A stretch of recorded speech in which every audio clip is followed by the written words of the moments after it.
Hey everyone, good morning, welcome back to my channel. তো চলুন আজ থেকে আমি আপনাদের সাথে আমার ডেলি লাইফস্টাইলের ব্লগ দেওয়া শুরু করলাম। প্রথমেই প্রতিদিনের সকালটা আমার শুরু হয় আমার ছোট্ট মিষ্টি চেরি সোনাকে দিয়ে। তো চেরি সকালে ঘুম থেকে উঠেই প্রথমেই আমাদের বেডের পেছনে একটা জানলা রয়েছে যেখানে বেশ কিছু পাখি এই সকালবেলাতে আসা যাওয়া করে। তো সেই পাখিগুলোকে সে দেখতে খুব ভালোবাসে। সকালে উঠে তাই পাখি আসুক বা না আসুক, ওই একবার যেহেতু দেখেছে, একবার কি দুবার, সে উঠে একবার দেখবার চেষ্টা করে। তারপরে নানা রকম দৃশ্য দেখে সে তার ভাষাতে আবোল তাবোল করে আমাকে বোঝানোর এখন চেষ্টা করছে। যদিও খুব ভালো করে এখন কথা বলতে শিখেনি, তাও সে আমার সাথে কথা বলার চেষ্টা করে। এরপরে বেড থেকে নেমেই প্রথমেই দেখুন ওর একটা বল, সে খুব রিসেন্টলি এটা কিনেছে আর কি, কিনে দিয়েছি আমরা। তো এই বলটা নিয়ে খেলার জন্য এগিয়ে আসছে, আমাকেও সে বলে খেলার জন্য। বুঝতে পারি সে আমাকে বলছে খেলার জন্য, কারণ সারাদিনে সংসারের প্রচুর কাজ থাকা সত্ত্বেও কিছু ফ্রি টাইম থাকে, যে টাইমটা আমি ওকে দেওয়ার চেষ্টা করি। কারণ সারাদিন আমি ওর সাথে একলাই থাকি, বলতে গেলে আমি ছাড়া ওর সাথে খেলার আর ওর কোনো অপশান নেই। আর মাঝে মধ্যে এই খেলনাগুলো রয়েছে, যদিও ও নিজেই সেগুলো নিয়ে পড়ে খেলে। বাট এই দেখুন উটকো এইসব কাজগুলো করতেও খুব এক্সপার্ট, তাই ভয়ও লাগে মাঝে মধ্যে বিপদ ঘটিয়ে ফেলে, কাঁদে খেলতে খেলতে, আবার নিজেই উঠে আবার খেলে, এভাবে আর কি চলতে থাকে। এরপর ওর ব্রেকফাস্টের সময় হয়ে যায়, আমি কিচেনে আসি। ওর জন্য এরকম একটা আমি ড্রাই রোস্ট করা পাউডার ফর্মে সেরেল বানিয়ে রাখি। তো সেই সেরেলটাকে আমি পরিমাণ মতো নিয়ে গরুর দুধ গরম করে সেটাকে 15 to 20 মিনিটসের জন্য আমি সোকড করে রেখেছিলাম। তো সেটার পরে তারপরে তার সাথে একটা গোটা স্ম্যাশড করা কলা আমি অ্যাড করে দিই, কিছুটা পরিমাণ মতো জ্যাগরিও আমি অ্যাড করেছি, যদিও এই ভিডিওতে সেটা দেখায়নি।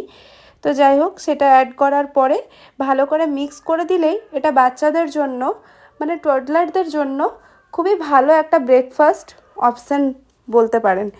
এটা ওয়েট গেনেও খুব হেল্প করে। এরপরে ওকে হাই চেয়ারে বসিয়ে খাওয়ানোর সময় হয়ে গেছে সেটা বোঝানোর চেষ্টা করি। ওর সামনে আমি খাবারটাও নিয়ে যাই যাতে ও দেখে ইন্টারেস্ট দেখায়, বাট সেরকম কিছু না। ওর এখন খাওয়ার প্রতি দিন দিন মানে ইন্টারেস্টটা কমেই যাচ্ছে বলতে পারেন। তো যাই হোক, মহাযুদ্ধ আর কি আমার কাছে এটা ওকে খাওয়ানো, আর যেহেতু হ্যান্ডি ফুড নয় আমাকে ওকে তাই খাইয়ে দিতে হয়। এরপর একটু ফ্রি সময় পেলে আমি আমার ইনডোর কিছু প্ল্যান্ট রয়েছে সেগুলোকে পরিমাণ মতো আর তাদের অবশ্যই প্রয়োজন মতো জল দিলাম। তো তারপরে কোনোটাতে একদিন উইকলি একবার, কি কোনোটাতে উইকলি 2-3 বার দিলেই হয়ে যায়। সেই রকম তেমন কিছু পরিচর্যা আমি গাছের যদিও জানি না, বাট গাছের আমার একটা শখ রয়েছে, গাছ খুব ভালোবাসি, তাই যেটুকু পরিচর্যা সময় মতো পারি সেটুকুই করি। এই দেখুন, এটা অ্যাগ্লোনিমার একটা ভ্যারিয়েশন যেটা খুব ভালোভাবে গ্রো করেছে। আর যখন এই গাছগুলো খুব ভালোভাবে গ্রো করে তখন আরও বেশি খুশি লাগে যে যাক, পরিচর্যা করাটা একটা সার্থক। এই দেখুন, এখন আমি যেহেতু লাঞ্চ প্রিপেয়ার করছিলাম, তাই ওকে একটু গনু দাদাকে দেখার জন্য দিয়েছিলাম টিভিতে। তো ও মাঝে মধ্যে বায়নাও করে দেখার জন্য, টিভির দিকে ইশারা করে বলে যে হ্যাঁ টিভি দেখতে চাইছে আর কি। তখন আমি মাঝে মধ্যে দিই, কারণ তার মধ্যে আমার নিজেরও তো কাজ রয়েছে, ব্যস্ততা ছিল, তাই কারণে আমি দিয়েছিলাম এখন যেমন। এরপরে আমি কিছু ফল নিয়ে ওর সামনেই বসি যাতে ওকেও একটু দেখতে পায় চোখের সামনে। তো এই ফলগুলো নিয়ে যখন আমি বসি, মজার কথা হলো এই ফলগুলো আমি ওকে একটা একটা করে চেনানোরও চেষ্টা করি, যেহেতু সব কিছুই এখন ওর কাছে আননোন, ও আস্তে আস্তে সব কিছু শিখছে। বাট আজকের যে ফলটা কালো আঙুরটা, ওটা ও আগে কখনোই দেখেনি, তাই পুরোপুরি আননোন বলে কোনোভাবেই সে ইন্টারেস্টেড নয় সেটিকে অ্যাকসেপ্ট করার জন্য। তো সে খেলো না, অনেক চেষ্টা করলাম বাট সে একটুও মুখে নিল না।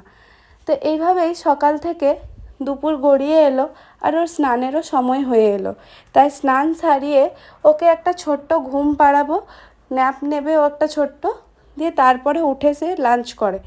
তো এর মধ্যে আমারও কাজ সারা হয়ে যায়। আজকে সকাল থেকে দুপুরের রুটিন শেয়ার